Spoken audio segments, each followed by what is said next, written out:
सत्या भाई, क्या बचपन से ही खेलों और फिटनेस में रुचि थी या सफर बाद में शुरू हुआ? रुचि होने ना होने से कोई फर्क नहीं पड़ता, क्योंकि मेरे परिवार की रुचि थी। 14 वर्ष की उम्र में लगभग 114 किलो वजन होना, उस समय की सबसे बड़ी आपकी जो चुनौती थी वो क्या थी? सबसे बड़ी चुनौती थी सामाजिक कुंठा। आज जो युवा मोटापे और आत्मविश्वास की कमी से जूझ रहे हैं, उन्हें क्या संदेश देना चाहेंगे? कहीं ना कहीं ये आपकी गलती है, आपका लाइफस्टाइल ठीक नहीं है, आपका सोने उठने का टाइम ठीक नहीं है, आपकी डाइट ठीक नहीं है। जो पहली प्रतियोगिता आपने ज्वाइन करी तो वो अनुभव कैसा रहा? एक बच्चा वहाँ खड़ा हुआ था, वो बोला दूसरे बच्चे से कि आज तुझे बतिस्ता दिखाता हूँ, तो मुझे बड़ा मोटिवेशन मिला उस समय। चैंपियन बनने के पहले मोटिवेशन ज़्यादा जरूरी है डिसिप्लिन? देखो, सबसे ज़रूरी चीज़ है डिसिप्लिन। मोटिवेशन तो आपको आ जाएगी। कभी कोई ऐसी भी स्थिति आई है कि अब लगा कि अब आगे बढ़ना मुश्किल है? बिल्कुल। डीपी यादव जी के व्यक्तित्व का कौन सा गुण आपको सबसे ज़्यादा प्रभावित करता है? मैं अपने जीवन में अगर सबसे ज़्यादा प्रभावित किसी व्यक्ति से हुआ हूँ तो वो डीपी यादव जी हैं। उनके अंदर किसी की भी मदद करने का जो गुण है ना, वो आपको किसी भी नेता के अंदर नहीं मिलेगा। यादव समाज के कई रेजिमेंट की जो मांग है, पहले व्यक्ति हैं जिन्होंने इसको खुल के उठाया था संसद में। उन्होंने मुझे एक सीख दी थी, जो सीख पूरी जिंदगी मेरे साथ रही। जब बात आपके अधिकार पे आए, अपनी आवाज़ उठाना, अपनी आवाज़ को इतना बुलंद करना कि कोई उस आवाज़ को दबा ना सके। स्वतंत्रता सेनानी भी थे आपके? बिल्कुल, स्वतंत्रता सेनानी थे। और जब देश आज़ाद हुआ तो लगभग उनकी आयु 25 वर्ष थी, तो उन्होंने गांधी जी के साथ भी काम कराया। कहते हैं कि मंजिल उन्हीं को मिलती है जिनके सपनों में जान होती है, पंखों से कुछ नहीं होता, हौसलों से उड़ान होती है। आज हमारे बीच एक ऐसी शख्सियत मौजूद है जिन्होंने संघर्ष को सीढ़ी बनाया, संकल्प को साथी बनाया और सफलता को अपनी साधना का परिणाम बनाया। एक समय था जब शरीर पर बोझ था पर मन में बुलंद इरादे थे। रास्ते कठिन थे, हालात विपरीत थे, लेकिन हौसले हार मानने को तैयार नहीं थे। 114 किलो वजन से लेकर मिस्टर यूपी बनने तक का सफर, मैराथन की लंबी राहों से लेकर अल्ट्रा टफमैन डेजर्ट चैंपियनशिप में स्वर्णिम सफलता तक का सफर, यह केवल उपलब्धियों की कहानी नहीं, यह अनुशासन, आत्मविश्वास और अदम्य इच्छा शक्ति की कहानी है। लेकिन उनकी सबसे बड़ी पहचान उनके पदक, पुरस्कार या प्रसिद्धि नहीं है। उनकी सबसे बड़ी पहचान है उनकी विनम्रता, उनके संस्कार, उनका सरल स्वभाव और हर व्यक्ति के प्रति उनका सम्मानपूर्ण व्यवहार। यही कारण है कि लोग उनकी सफलता की सराहना ही नहीं करते, बल्कि उनके व्यक्तित्व का सम्मान भी करते हैं। आज हमारे साथ उपस्थित हैं एक खिलाड़ी, एक विजेता, एक प्रेरणा और सबसे बढ़कर एक उत्कृष्ट इंसान। आइए जोरदार तालियों के साथ स्वागत करते हैं श्री सत्य यादव जी का। स्वागत है सत्य भाई, लेट्स टॉक अनफिल्टर्ड। आज लोग आपको फिटनेस आइकन, मैराथन रनर, सफल व्यवसायी के बारे में जानते हैं, लेकिन बचपन आपका कैसा था और गाजियाबाद के उन दिनों के बारे में अगर आप हमारे साथ अपनी यादें साझा कर सकें। सबसे पहले तो मैं महेश भाई और विवेक भाई, आप दोनों का बहुत बहुत धन्यवाद देना चाहूँगा कि आपने मुझे यहाँ बुलाया। और जहाँ आपने एक बात कही कि कुछ फिटनेस से लेकर, व्यवसाय से लेकर, आपने मुझसे पूछा कि आप कुछ बताइए कि, पर मैं आपको एक बात बताना चाहूँगा कि व्यवसाय तो मुझे मेरे परिवार से मिला है, तो व्यवसाय की बात तो मैं ज़्यादा नहीं करूँगा, पर जो मेरी पहचान है वो है फिटनेस। और शायद उसी पहचान की वजह से मैं आज आपके बीच उपस्थित हूँ और आपने मुझे बुलाया है। तो मैं एक छोटी सी चीज़ साझा करना चाहूँगा आपसे कि जब मैं बहुत छोटा था, जब मेरी उम्र 13 या 14 वर्ष थी, तो मेरा 114 या 115 किलो वजन होता था। तो 13 या 14 साल के बच्चे का 114-15 किलो वजन बहुत होता है। और वो बच्चा जब मजाक का पात्र भी बनता है, तो एक छोटा सा इंसिडेंट, आपने कहा कि गाजियाबाद की कोई घटना साझा करो, तो मैं डीपीएस स्कूल गाजियाबाद में पढ़ता था 7वीं क्लास में। तो मेरी जो कक्षा थी वो दूसरी मंजिल पे हुआ करती थी। तो मैं दूसरी मंजिल पे एक सांस में नहीं जा पाया करता था। तो जब इंटरवल होता था या बच्चे खाना खाते थे, तो मैं पानी पीने नीचे जाता था, तो मैं एक सांस में 2nd फ्लोर तक भाग के नहीं जा पाता था। और ये बच्चे देख लेते थे कि ये बहुत मोटा है, ये ऊपर नहीं जा पाता, तो मैं मजाक का पात्र बनता था। तो मैं इंतजार करता था, मैं कई बार बड़ी लाइन में लगता था जिससे कि ये सारे बच्चे ऊपर चले जाएं और मैं थोड़ा बाद में जाऊं। हाँ, क्योंकि मैं लगभग 8 सीढ़ी चढ़ के फिर रुक जाता था, फिर जाता था, फिर पहुंच जाता था कुल मिला के। तो एक छोटी सी जर्नी है ज़िंदगी की, संघर्ष की, कि जहाँ जो बच्चा 12 सीढ़ी नहीं चल पाता था, वो एक दिन 12 घंटे बिना रुके भागता रहा। सत्या भाई, क्या बचपन से ही खेलों और फिटनेस में रुचि थी या सफर बाद में शुरू हुआ? देखिए, रुचि तो आपकी रुचि होने ना होने से कोई फ़र्क नहीं पड़ता, क्योंकि मेरे परिवार की रुचि थी। मैं पहलवानों के परिवार से आता हूँ, तो मेरे घर में सभी लोग कहीं ना कहीं, भाई मेरे दादा किसान थे, मेरे पिताजी भी किसान रहे, और मेरे परिवार में कुछ लोग थे जिन्होंने पहलवानी करी। जैसा कि अमूमन मैं यादव समाज से आता हूँ, जैसा कि हमारे समाज में होता है। तो पिताजी का इंक्लिनेशन हमेशा से था कि भाई तू मेहनत कर। तो वो जब मैं 11-12 साल का था तो मैं और मेरे भाई को दोनों को ही वो पार्क में भेजना या अखाड़ों में भेजना, मतलब अपनी तरफ से एक जो पिता एक भरपूर कोशिश करता है वो उस कोशिश को किया करते थे कि भाई इनका फिटनेस में, क्योंकि मैं बहुत मोटा था जैसा मैंने आपको बताया, भाई मम्मी का लाडला था, घी खाता था, लड्डू खाता था, दूध पीता था, तो वजन बढ़ता गया। अब उस पर मम्मी तो बहुत ज़्यादा नहीं कहती थी, पर पिताजी का ध्यान उस पर हमेशा रहा। पिताजी हमेशा कोशिश किया करते थे कि आप मेहनत करो, पर उस समय उन्होंने बहुत कोशिश करी लाइफ में और मेरा कोई ध्यान इतना ज़्यादा उस समय गया नहीं। पर सच ये है कि जिस दिन उन्होंने कहना बंद कर दिया उस दिन मैंने करना शुरू कर दिया था, और फिर आपके सामने आपको समझ आ गई कि हाँ बिल्कुल बिल्कुल बिल्कुल उस समय समझ आई मुझे। तो भाई क्या आपने कभी सोचा था कि एक दिन आपकी कहानी हजारों युवाओं को प्रेरित करेगी? नहीं, देखो एक सच मैं आपको बताऊं, अगर आप मुझे 14-15 साल में मैं अगर याद करता हूं अपने आप को कि जब मैं स्कूल में था या मैं पहली बार जिम में गया, ये तो मैंने कभी नहीं सोचा था कि ये मेरी पहचान बन पाएगी जीवन के अंदर। क्योंकि हालात जब बहुत ख़राब होते हैं ना, आप किसी बहुत बड़े उद्योगपति से अगर आप पूछें कि भाई क्या आप शुरू में ही सोच लिया था कि आप कामयाब हो जाएंगे, तो उनका जवाब होगा नहीं। तो मेरा जवाब भी देखिए, मैं पहली बात तो अपने आप को बहुत कामयाब खिलाड़ी या बहुत बड़ा खिलाड़ी नहीं मानता, ये तो आप लोगों का बड़प्पन है कि आप बोलते हैं, पर फिर भी मुझे ऐसा लगता है कि उस समय अगर मैं चीज़ें मुझे और मोटिवेशन चीज़ें मिली तो वो मोटिवेशन ने मेरी जीवन को बदला और जो है स्वरूप आज मेरा आपके सामने है। सत्य भाई, 14 वर्ष की उम्र में लगभग 114 किलो वजन होना और उस समय की सबसे बड़ी आपकी जो चुनौती थी वो क्या थी? सबसे बड़ी चुनौती थी सामाजिक कुंठा एक बच्चे की, कि एक बच्चे को वो आप अपनी स्थिति को किसी को बता भी नहीं पाता कि मेरा मजाक उड़ रहा है, और मजाक उड़ रहा है तो वो आपकी मूर्खता से उड़ रहा है। मैं ये बात माध्यम सब लोगों को भी बोलना चाहूँगा कि आज अगर देखिए ईश्वर ने आपको कोई चीज़ ऐसी दे दी है कि आप उस चीज़ को ठीक नहीं कर पा रहे हैं, तो मैं उसमें कभी कुछ नहीं कहूँगा, पर ये एक ऐसी चीज़ है, फिटनेस एक ऐसी चुनौती है जिसे आप खुद कर सकते हैं। तो इसमें मैं पूर्ण रूप से अपनी खुद की गलती मानता हूँ कि उस समय मैं अगर अवेयर हो जाता तो मैं चीज़ों को बदल सकता था। तो चुनौती तो एक पहली चुनौती तो आई कुंठा, और दूसरी चुनौती आई भाई एक शरीर का अच्छा ना होना, तो एक कहीं ना कहीं खेलों में पिछड़ जाना। जैसे स्कूल में बच्चे कहीं कोई रनिंग कर रहा है, कोई फुटबॉल खेल रहा है, कोई बास्केटबॉल खेल रहा है, तो उसमें कहीं ना कहीं मेरा पिछड़ जाना, मैं बहुत पिछड़ गया उन चीज़ों में, कि जिसको कि बाद में जब फिटनेस में आया मैंने उसे कवर अप करा। तो मैंने ये तो लाइफ में कभी नहीं सोचा था खैर कि मैं ज़िंदगी में इतना आगे पहुंच जाऊंगा या खेलों में अपनी पहचान बना पाऊंगा, स्थापित कर पाऊंगा खुद को। नहीं, बड़ी बात है।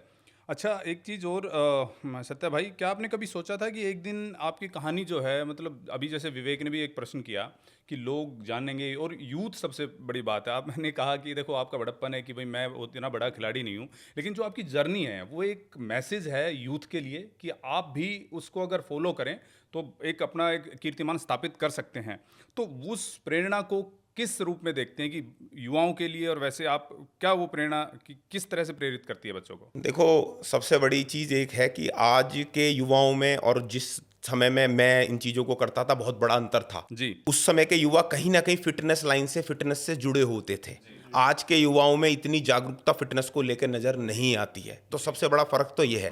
पर आप वहीं पे आओ तो आज सोशल मीडिया के माध्यम से या बहुत माध्यम से इतनी इंफॉर्मेशन अवेलेबल है कि आप जो काम में मुझे बहुत मुश्किल होती थी, महेश भाई मैं आपको बताऊं, मैंने जो इन्फॉर्मेशन गैदर करी ना, कोई मुझे बताने वाला नहीं था, क्योंकि हमारे देश में ना कोई हाई क्वालिफाइड कोचेज नहीं है जो आपको गाइड कर सकें। आपको ज़्यादा से ज़्यादा ये बोल देंगे भाई दूध पी ले, भाग ले, ये कर ले।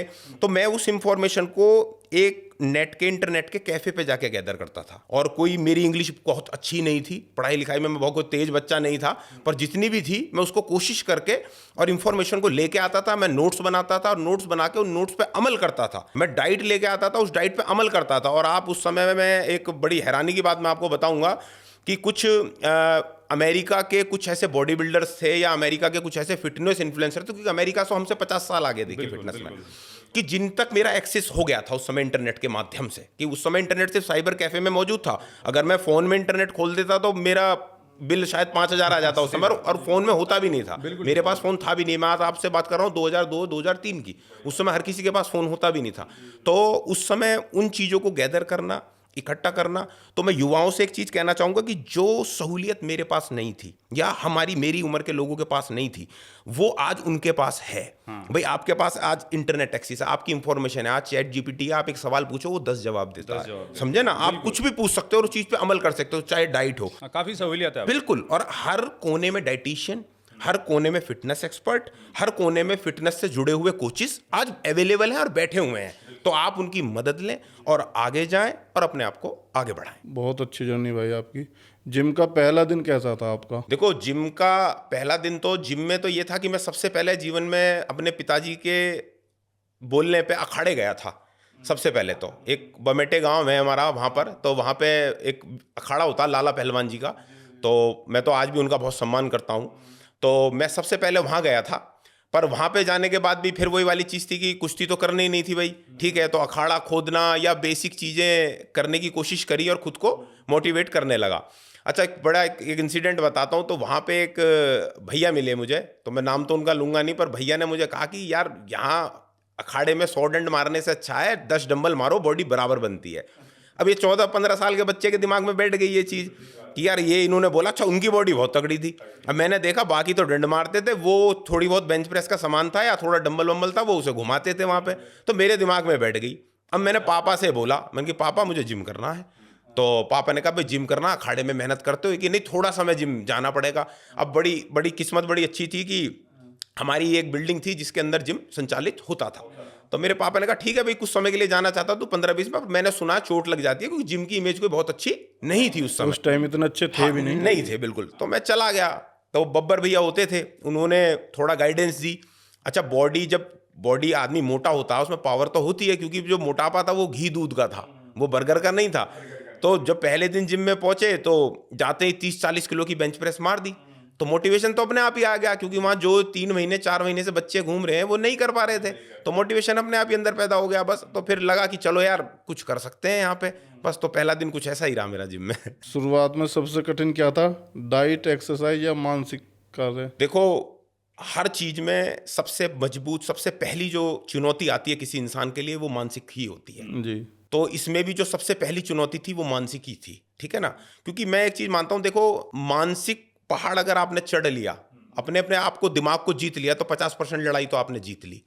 उसके बाद आती है 40%। 40% है आपकी डाइट और 10% बचती है सिर्फ आपकी एक्सरसाइज। पर आजकल के युवा सोचते हैं कि ये उल्टा है, उन्हें लगता है 90% एक्सरसाइज है, आप कुछ भी खाओ, मानसिक चुनौती कुछ भी नहीं है। ऐसा नहीं है, आपको डाइट पे बहुत ज्यादा दिमाग ये तो चलाना। मैं आपको पर्सनल बताता हूँ, मैं भी खुद देख रहा हूँ। जैसे मैं अपना कुछ डिसिप्लिन बनाता हूँ वो टूट जाते हैं हर 2-4 महीने में, 2-4 महीने में।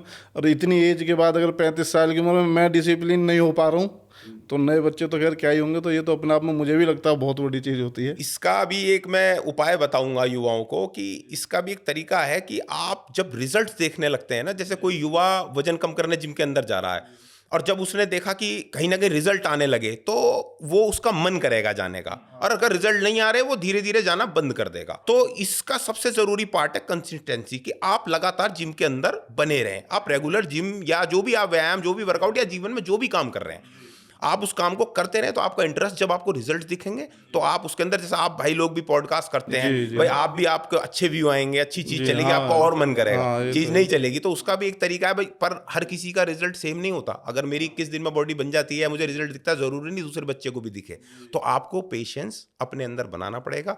पेशेंस सबसे जरूरी है, क्योंकि उसमें 6 महीने भी लग सकते हैं और 6 साल भी लग सकते हैं, कुछ भी लग सकता है। क्योंकि आपका एम हर किसी का अलग है। देखिए, किसी को मिस्टर यूपी बनना है, किसी को मिस्टर दिल्ली बनना है, किसी को इंडिया खेलना है। तो अगर आपका एम इंडिया है तो आपको 10-15 साल भी लगेंगे वहां पहुंचने में। पर आपका एम छोटा है, भाई मुझे फिट रहना है, तो ठीक है, आप अच्छी डाइट बदलिए, आप कुछ चीजें करिए, आप बढ़िया हो जाएंगे, कोई दिक्कत नहीं है उसके अंदर। अच्छा सत्य भाई, इसी से जुड़ा सवाल है कि जब आपने 23 किलो जो वजन आपने कम किया, उस दौरान ऐसा कौन सा क्षण लगा आपको, पल था कि जब आपको लगे कि यहाँ से बदलाव वास्तव में शुरू हो गया है, अब मैं मतलब एक मोटिवेशन मेरे अंदर पैदा हो गई है कि ये मुझे अच्छी चीज़ लगी कि बॉडी में ऐसे बदलाव आ रहा है मेरे? देखो, जब शुरुआत हुई, जब मैं बहुत वजन था मेरा, तो उसके बाद जब मैं जिम जाने लगा तो थोड़ा सा बदलाव मुझे महसूस हुआ। पर एक जो मोटा व्यक्ति होता है ना, उसका बिना कार्डियो के या आप रनिंग के हैं, उसके बिना गुजारा नहीं है। आप खाली जिम में बेंच प्रेस मार के या वजन उठा के वेट को कम नहीं कर सकते।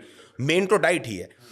तो मेरा आपको मैं बताऊंगा, उस समय वॉकमैन आते थे जिसमें कैसेट डलती थी, और रेडियो स्टेशन होते थे उसमें 91, 93 और 98, 3 ही स्टेशन थे यार, 102 कुछ आता था वो।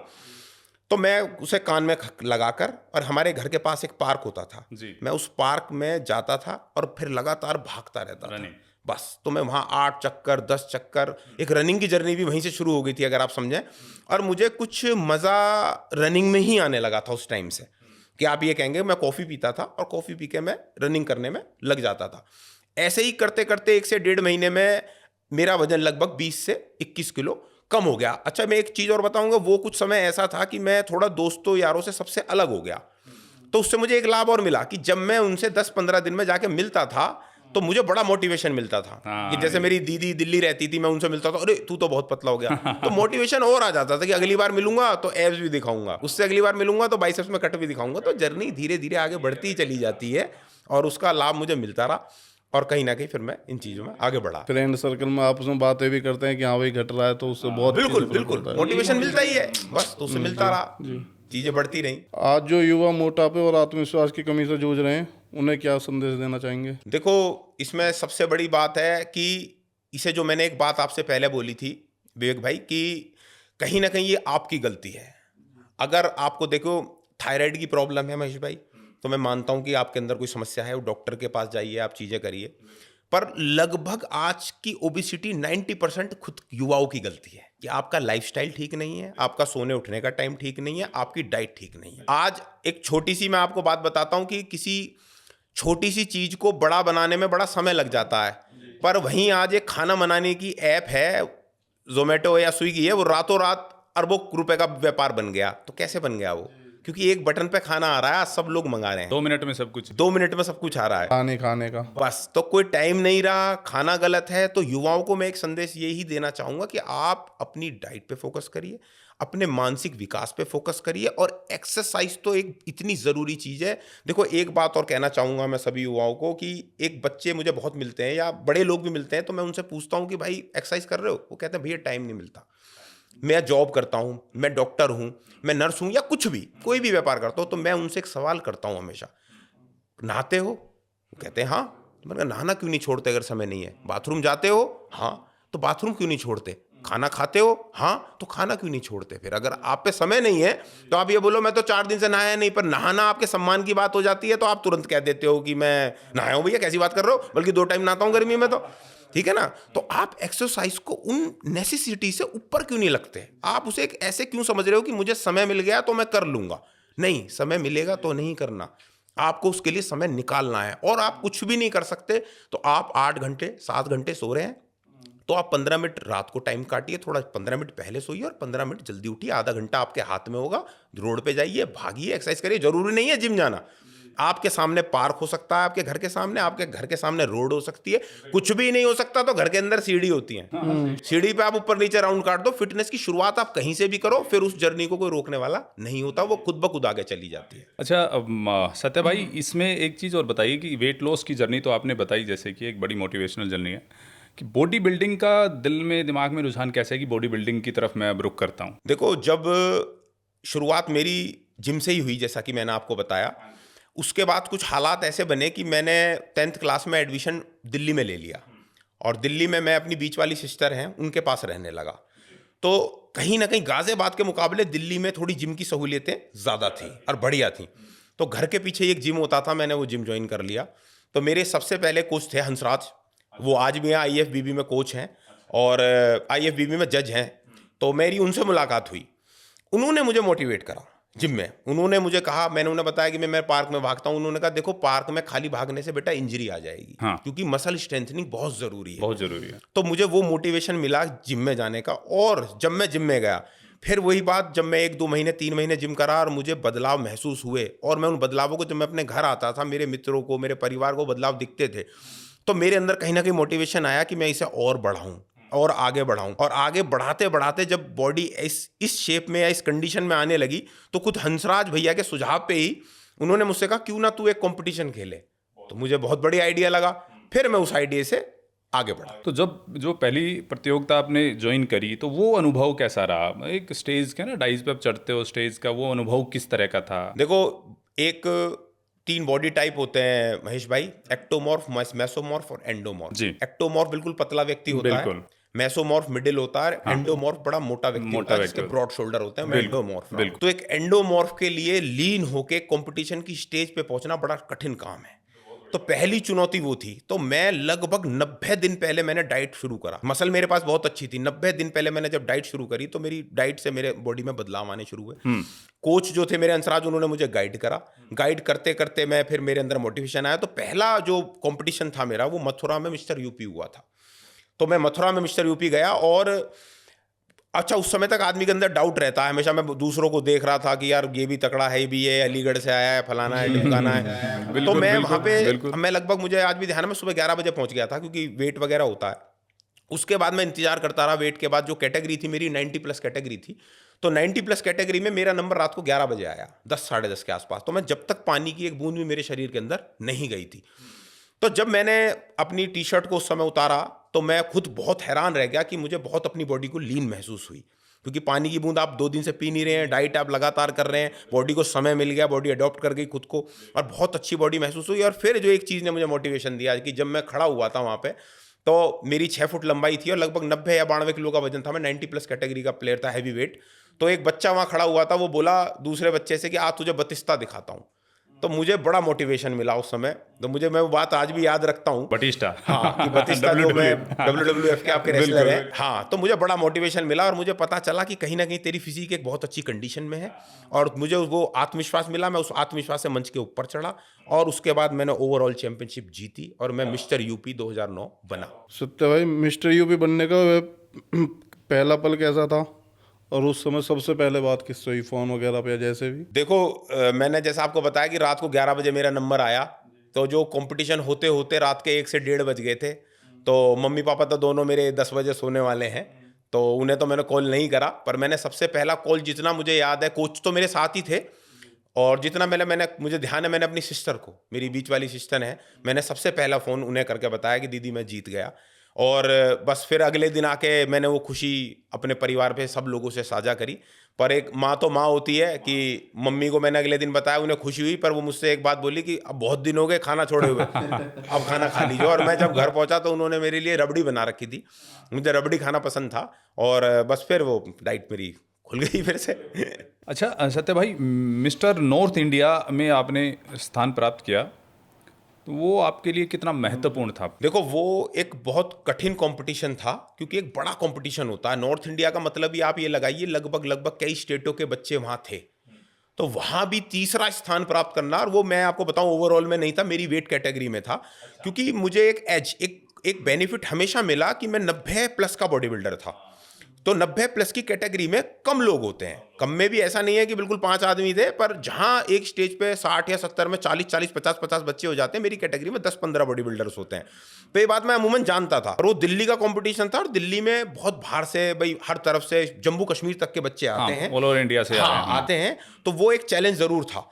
पर जो मेरे कोचिस थे उनका साथ था, मोटिवेशन मेरे साथ मिस्टर यूपी का मोटिवेशन जुड़ा हुआ था। और उस समय मैं अपना फ्यूचर बॉडी बिल्डिंग में देख रहे थे। तो मुझे लग रहा था मैं इसी में आगे जाऊंगा। तो मैं उसके बाद तो मैंने वही अपना डाइट शेड्यूल जो भी था पूरा फॉलो करा और मैं वहाँ मंच के ऊपर पहुंचा। और उस समय तक 1-2 और अच्छे ऐसे कोचिस थे, ऐसे सलाहकार मैं कहूँगा, जो मुझे मिल गए थे, जिन्होंने मेरी बॉडी को निखारने का और काम किया, और मेरी बॉडी बहुत अच्छी हो गई थी। और उसके बाद बस मैं मंच पे पड़ा और तीसरा स्थान मैंने प्राप्त करा, और मेरे लिए बहुत गर्व का क्षण था। तो सत्य भाई, हम कोई मोटिवेशन, कुछ भी कहीं पे कोई अच्छा काम करते हैं किसी भी उसमें, जैसे आप बॉडी बिल्डिंग में हैं, तो इसमें आपने जैसे बॉडी बिल्डिंग की, इससे आपके व्यक्तित्व पे क्या असर पड़ा? देखो, व्यक्तित्व पे सबसे बड़ा असर पड़ा कि आत्मविश्वास।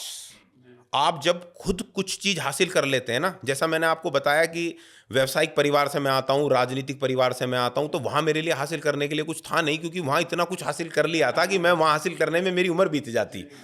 तो एक अलग पहचान बनाना बड़ा मुश्किल होता है।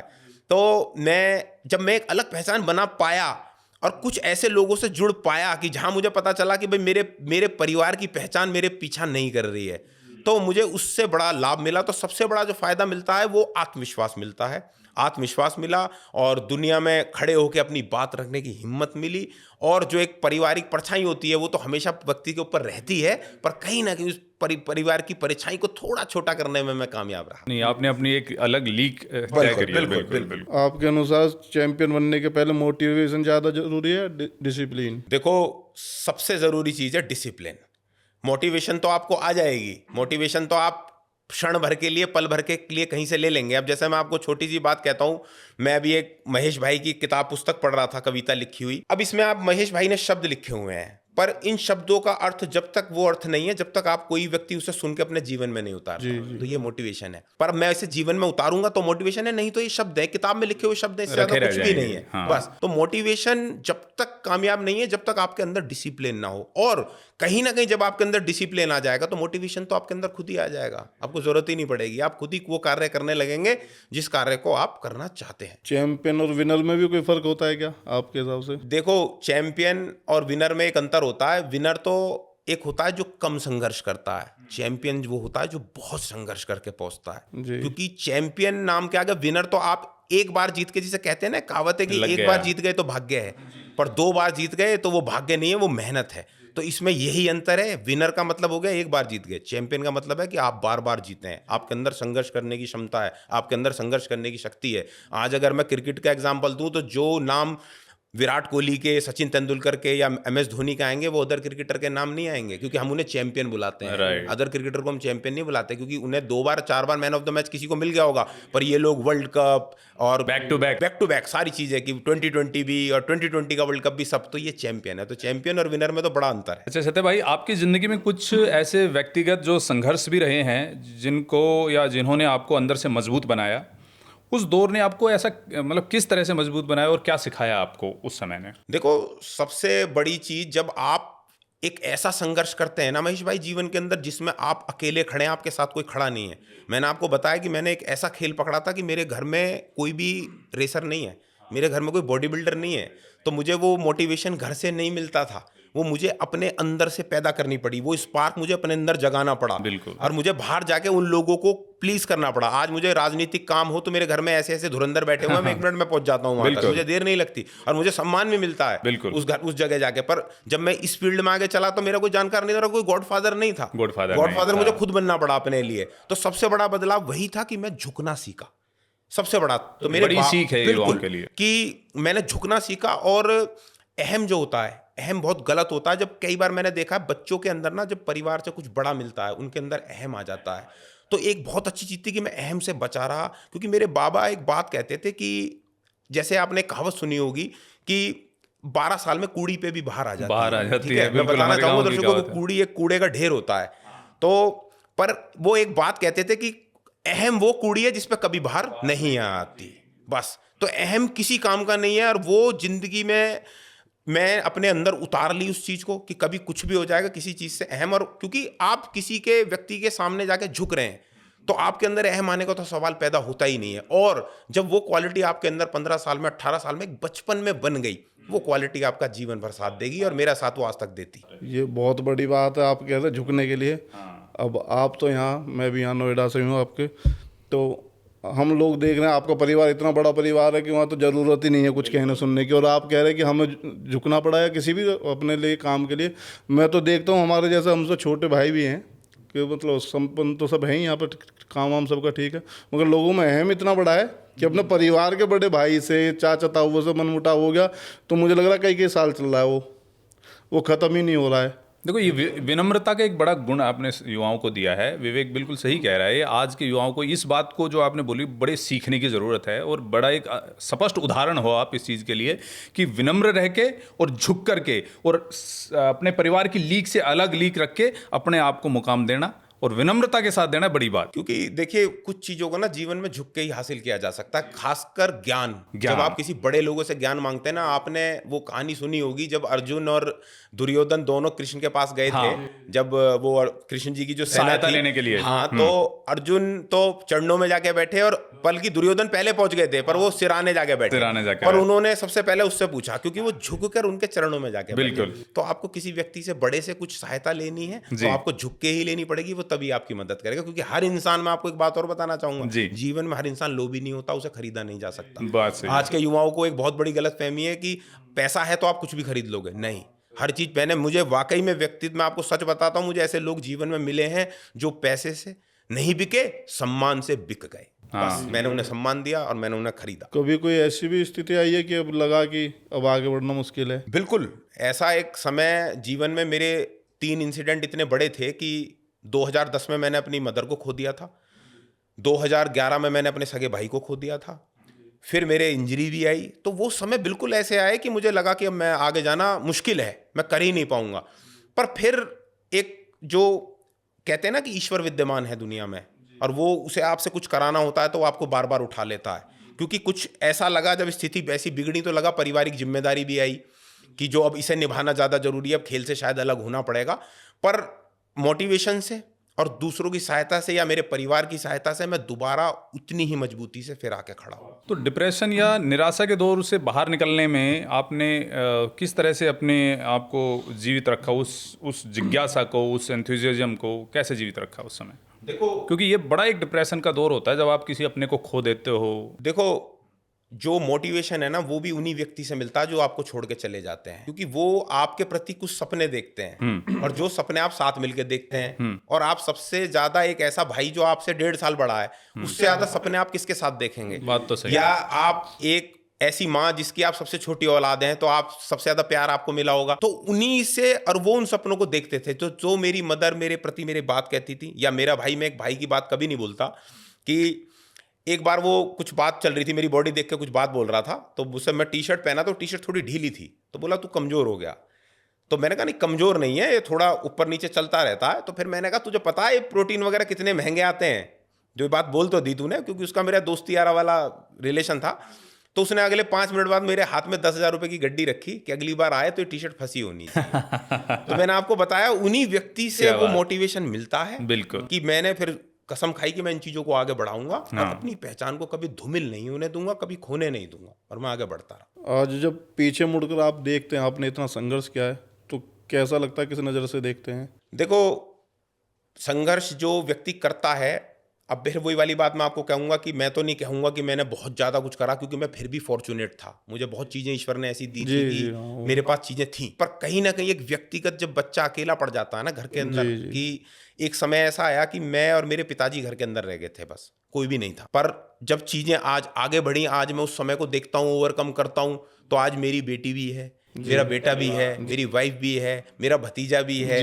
तो उस चीज़ से ओवरकम करके हम और आगे आ चुके हैं। तो वो चीज़ कहीं ना कहीं पीछे छूट गई है। सत्य भाई, बॉडी बिल्डिंग से मैराथन रनिंग की तरफ रुझान कैसे बना आप? देखो, एक इंसिडेंट हुआ था विवेक भाई मेरे साथ, कि मैं जिम में बेंच प्रेस कर रहा था, और उस बेंच प्रेस से मेरी पेक्टोरल मसल थी, मैं लगभग 150 किलो की बेंच प्रेस कर रहा था, मेरी पेक्टोरल मसल टूट गई। अब जब ये मसल टूट जाती है तो बहुत ज़्यादा स्ट्रेंथ बॉडी के अंदर रह नहीं जाती, इसकी आपको सर्जरी करानी पड़ती है। अब सर्जरी के लिए मैं हॉस्पिटल गया उस समय, पर उस समय जो डॉक्टर थे, मेरे ताऊजी के बेटे हैं, बड़े भाई डॉक्टर हैं ऑर्थोपेडिक, वेदपाल यादव, उन्होंने मुझे सलाह दी कि कुछ रेशे इसमें बचे रह जाते हैं और कई बार वो रीग्रोथ कर जाते हैं। और जैसा कि मुझे भी पता था या मैंने सुना था, तो मैंने भी इंतजार करना ठीक समझा। और जब 15 दिन बाद 20 दिन बाद जाके हमने एक MRI कराया भैया के कहने पे, तो उसमें मुझे पता चला कि रेशे पूर्ण रूप से पूरी तरह डीअटैच है, वो उसमें कोई पॉसिबिलिटी है नहीं। अब वो जब हो गया तो फिर उसके बाद मैं समझ नहीं आया कि अब क्या करूं, कि ये तो पूरी तरीके से टूट गया। तो उन्होंने कहा आप सर्जरी करा ले। पर मैं जब तक उस इंजरी से थोड़ा ओवरकम कर चुका था, पेन वगैरह कम था, तो मेरा सर्जरी का मन नहीं हुआ। अब ये बात मैं आपको जो घटना बता रहा हूँ 2014 की बता रहा हूँ। अब 2014 के बाद मैं जिम जाता रहा। अब जिम में जब आपकी अपर बॉडी साथ नहीं दे रही तो आप जिम तो कर नहीं पाएंगे, आप थाई मार लेंगे, काफ मार लेंगे, थोड़ी बहुत अपर बॉडी को ट्रेन कर लेंगे। तो मेरा दिमाग थोड़ा सा फोकस उस समय कार्डियो और रनिंग की तरफ घुमा। मैं जाके ट्रेडमिल पे जब कुछ नहीं होता था तो मैं ट्रेडमिल पे रनिंग करने लगता था। और जब शाम को मुझे कुछ भी नहीं मिलता था, क्योंकि थोड़ा मैं अवसाद में आ गया, डिप्रेशन कह लीजिए आप, उसमें आ गया, कुछ पारिवारिक चीज़ें ऐसी घटी पीछे, और उसके बाद ये सडन ये घटना घट गई, तो फिर मैं जाके शाम को पार्क में रनिंग करने लगता था। अब मैं रनिंग करता रहा तो एक ऐसे ही मैंने एक जिम ज्वाइन कर रखा था, स्पोर्ट्स फिट जिम होता है हमारे राजनगर में। तो वहाँ पे एक फ्रेंडली मैराथन ऑर्गेनाइज हुई 5 किलोमीटर की, जो कि जिम के बच्चे सारे मिलके भागेंगे। मैंने कहा ठीक है, मम्मी चौधरी थे उसके मालिक, उन्होंने कहा सत्या तू भी आ जाइए। मैंने कहा ठीक है, भाग लूंगा मैं। अब मैं जब भागा उस मैराथन को, तो 5 किलोमीटर की मैराथन थी, मैं भागता रहा, मैंने देखा सब तेरे से पीछे हैं। अब चलो दिमाग में बत्ती जली और मेहनत करी, आ गए, जीत गए, चलो कोई बात नहीं। मैं पोडियम पर खड़ा हुआ था, उन्होंने सिपर वगैरह सब कुछ देना था, तो 2 बच्चे मेरे अगल बगल में खड़े हुए थे। मैंने उनसे पूछा कि भाई मैंने जिम में देखा नहीं आपको कभी। कह रहा भैया हमें तो फलाने भैया लेके आए, हम तो आर्मी की तैयारी करते हैं। अब मेरे दिमाग की बत्ती जली, मैंने कहा यार तूने आर्मी के बच्चे हरा दिए, तो इसका मतलब तेरे अंदर कैपेबिलिटी तो है। क्योंकि जब तक मैं आपको बताऊं, मुझे समय में का कोई अंदाजा नहीं था कि 5 किलोमीटर में कितना भागते हैं, कैसे भागते हैं, बस कुछ भी नहीं पता था। तो मैंने सोचा यार कुछ तो क्षमता है। फिर मेरा एक जानकार था, मैंने उसे पकड़ के मैंने कहा यार मेरा एक एनरोलमेंट करा दो, मैं एक मैराथन दौड़ना चाहता हूँ। तो दिल्ली नेहरू पार्क में एक फ्रेंडली मैराथन में उन्होंने मेरा एनरोलमेंट 10 किलोमीटर में करा दिया। मैंने थोड़ी सी प्रैक्टिस मारी और मैं वहाँ गया और मैं जीत गया। मैंने देखा कि मैं उसे 53-52 मिनट में 10 किलोमीटर को पूरा कराया। खैर वहाँ कोई बड़े चैंपियन नहीं आते या कुछ नहीं होते, फ्रेंडली मैराथन थी, पर फिर भी 50-60-70 लोगों में जो अमूमन लगातार भाग रहे हैं, आप उनमें कुछ कर रहे हैं और आप उनसे बेहतर कर रहे हैं, तो मुझे कुछ ऐसा समझ आया कि यार कुछ तो है। बस वहीं से फिर मैंने एक फिटसो कंपनी होती है, वो मैराथन के कोचेस वगैरह आपको प्रोवाइड कराती है, मैंने उनसे बात करी। उन्होंने मुझे, जो कोच मेरे आज भी साथ है, मेरे साथ राजेंद्र यादव हैं, वो कोच मुझे मिले।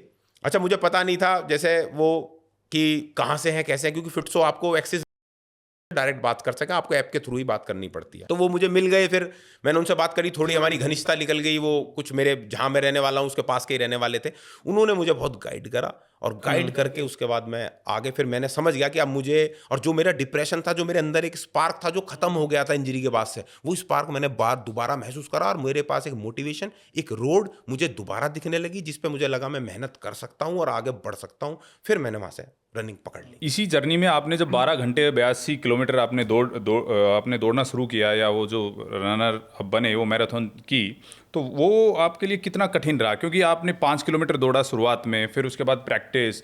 और क्या इसमें एक छोटी सी चीज़ मैं और जोड़ना चाहूँगा कि जब फिटनेस का नाम आता है या मैराथन की बात आती है, शायद मैराथन की ना तो बॉडी बिल्डिंग की बात आती है, तो लोग कुछ ऐसे सप्लीमेंट भी लेते हैं, जैसे स्टेरॉइड हो गया या ऐसी चीज़ें होगी, तो वो क्या इस्तेमाल वो ज़रूरी रहा या किया या करना चाहिए? तो उस पर भी आप थोड़ा प्रकाश डालेंगे? देखो, मैं आपको एक बात बताना चाहूँगा कि मुझे ये एडमिट करने में कोई दिक्कत नहीं है कि जब मैं बॉडी बिल्डिंग करता था ना, मैं स्टेरॉइड यूज़र था।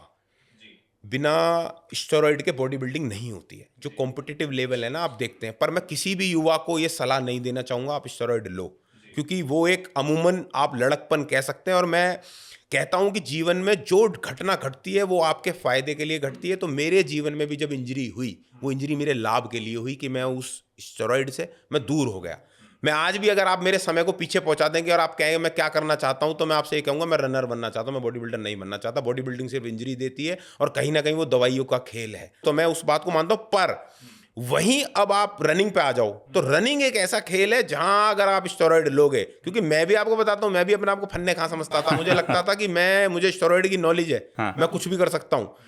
पर जब मैं भागा, मेरे पैर भर गए, तो मैं समझ गया था कि ये चीज स्टेरॉइड रनिंग के लिए नहीं है। आपको कोई चीज यूज नहीं करनी, क्योंकि आपकी बॉडी को स्टेरॉइड स्टिफ करता है, खराब करता है, आपके ब्लड प्रेशर को बढ़ाता है। रनिंग भी आपके ब्लड प्रेशर को बढ़ाती है, तो वो चीज दोनों का सूटेबिलिटी कभी नहीं बैठेगी। रनिंग एक नेचुरल गेम है और आप नेचुरल तरीके से ही उसे नेचुरल डाइट के साथ ही फॉलो करें, और आप उतना ही निखर के उतनी तेजी से आगे आएंगे। तो ये 82 जो किलोमीटर की आपकी दौड़ थी, वो क्या उस समय कठिन थी या फिर आप बहुत इजीली उसको, क्योंकि 12 घंटे दौड़ना बड़ी बात है। देखो, एक चीज मैं आपको बताऊं कि उससे पहले लगभग 10 से 15 मैराथन में कर चुका था, जिसमें 21 किलोमीटर, 10 किलोमीटर और एक शायद 42 किलोमीटर की रनिंग शामिल है। तो कहीं ना कहीं एक कॉन्फिडेंस मेरे अंदर था कि मैं कर सकता हूं, कोई बड़ी बात नहीं है, कर सकता। तो जो ये मैराथन होती है जिसकी आप बात कर रहे हैं, टफ मैन की मैराथन होती है। तो टफ मैन आप नाम से ही समझ पा रहे होंगे कि टफ मैन का अर्थ ही जो है, तो एक मुश्किल मैराथन होती है। तो ये चंडीगढ़ में हुई। इसकी प्रिपरेशन मैंने, जैसा कि आपको बताया, मैंने अपने कोच को 2 महीने पहले बता रखा था कि मैं ऐसी कॉम्पिटिशन में पार्टिसिपेट करने जा रहा हूं।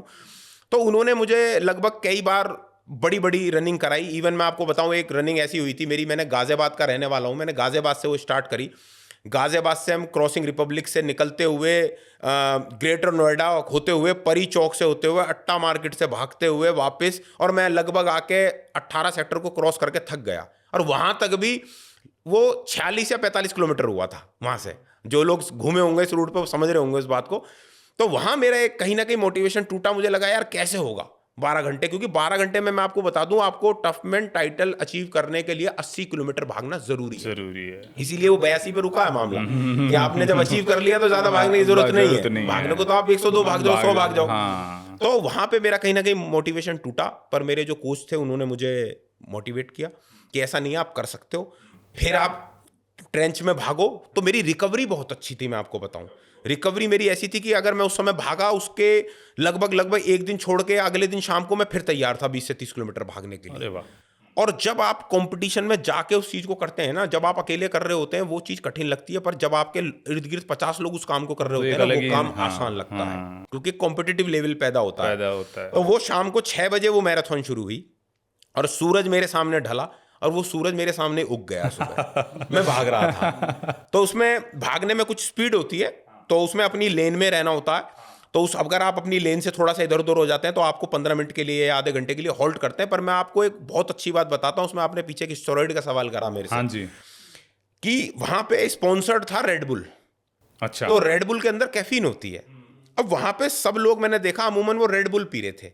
तो वहां पे एक चीज होती है कि वो वहां पे जो टफमैन के जो लोग होते हैं वो टेस्टिंग कर रहे होते हैं लगातार, आपकी बीपी को मॉनिटर करते हैं और आपके इंसुलिन लेवल को, कि आपकी शुगर तो बहुत नीचे नहीं जा रही, कि भाई कुछ हार्म ना हो किसी एथलीट को। बिल्कुल बिल्कुल। तो इसमें एक बहुत अच्छी किस्मत की बात थी कि मेरा जितनी बार, अब जो रेड बुल पी के भाग रहे हैं उनका तो ब्लड प्रेशर 150 160 आने लगा थोड़ी देर में भागते ही, तो उन्हें हॉल्ट कर दिया, उन्हें रोक दिया। मैं एक बार भी साइड नहीं हुआ। एक बार हाँ अपनी लाइन तोड़ने के उसमें जरूर 15 से 20 मिनट में लग गया था। मैंने रात से भागना शुरू करा और सुबह तक भागता रहा, और लगभग सुबह 4:30 पौने 5 बजे के आसपास मैंने 80 किलोमीटर पूरे करे। फिर मैंने 2 किलोमीटर 2.5 किलोमीटर और भागा और टफमैन टाइटल अचीव किया। अच्छा सत्य भाई साहब, आप ये बताइए कि जब मैराथन दौड़ रहे हैं हम, ये सारी चीज़ें, तो इसमें सप्लीमेंट का क्या रोल है? और जब आपने अल्ट्रा टफमैन डेजर्ट चैंपियनशिप में गोल्ड जीता, वो अनुभव कैसा रहा? तो मैं दोनों सवाल मैंने मिक्स कर दिए हैं, तो आप इसको थोड़ा सा युवाओं को समझाएं कि क्या ज़रूरी है, नेचुरल या किस तरह से? देखो, इसमें बहुत अच्छा सवाल करा आपने महेश भाई जी। इसमें मैं आपको एक चीज़ बताऊंगा कि जैसा कि आपको पता था मैं बॉडी बिल्डिंग के बैकग्राउंड से आता हूं और मुझे सप्लीमेंट की बहुत अच्छी नॉलेज थी जी। तो मैं अमीनो का यूज़ करना या जो एनर्जी ड्रिंक होते हैं उनका इस्तेमाल करना मैं बहुत अच्छी तरीके से जानता था जी। तो मैंने कहीं ना कहीं जो मेरे कोच मुझसे जुड़े थे, मैंने जब मैं अमीनो वगैरह घोल के भागता था तो वो मुझसे मना करते थे, कह रहे इसमें एनर्जी नहीं होती इतनी ज़्यादा, ये सब मत लिया करो। मैं मन में सोचता था, मैंने कहा सर आपको क्या पता। तो कहते हैं ना कि गुरु की बात हमेशा सुनना चाहिए, पर मैं कहीं ना कहीं खुद गुरु बन गया था। मुझे लगता था यार ये क्या बता रहे हैं, इन्हें 5-7 साल दौड़ते हुए हैं, मेरा 10 साल का तो बॉडी बिल्डिंग का करियर है और 3-4 साल का तो मुझे कहीं ना कहीं डाइट में इनसे ज़्यादा नॉलेज है। पर उन्होंने बाद में मुझे गलत सिद्ध करा। मैं बताऊँ कैसे सिद्ध करा। मैं गोवा की जब टफमैन मैराथन भागने गया जी। तो मुझे इतने बुरे क्रैम्प्स आए वहाँ कि मैं जब 30 किलोमीटर रेस पूरी करके गया तो मैं खड़ा नहीं हो पा रहा था। मैं खड़ा होने जिधर को हाथ उठा रहा था उधर ही क्रैम्प महसूस हो रहे थे मुझे मेरी बॉडी के अंदर। तो मैंने ये बात आके, मैंने वहाँ अमीनो जो कुछ था सब कुछ पी लिया, अपनी वो तरफ से क्रैम्प्स सारे नहीं एफर्ट रुके, कर लिया। क्रैम्प्स नहीं रुके।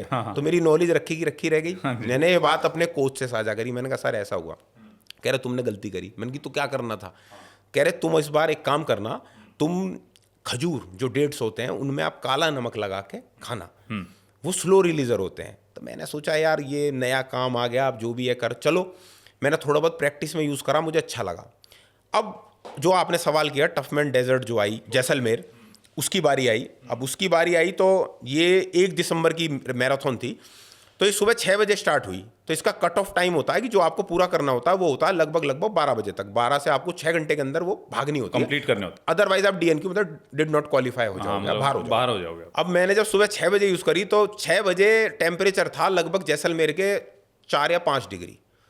अब वहाँ रेत गर्म बहुत जल्दी होता है। जब सूरज चढ़ा तो 10 बजे 11 बजे वो टेम्परेचर पहुंच गया 30, भभकने लगता है सब। हाँ, कि मैं सुबह तो हल्की सी विंड शीटर पहन के भागना शुरू करा और बाद में विंड शीटर वगैरह सब फेंकने पड़े।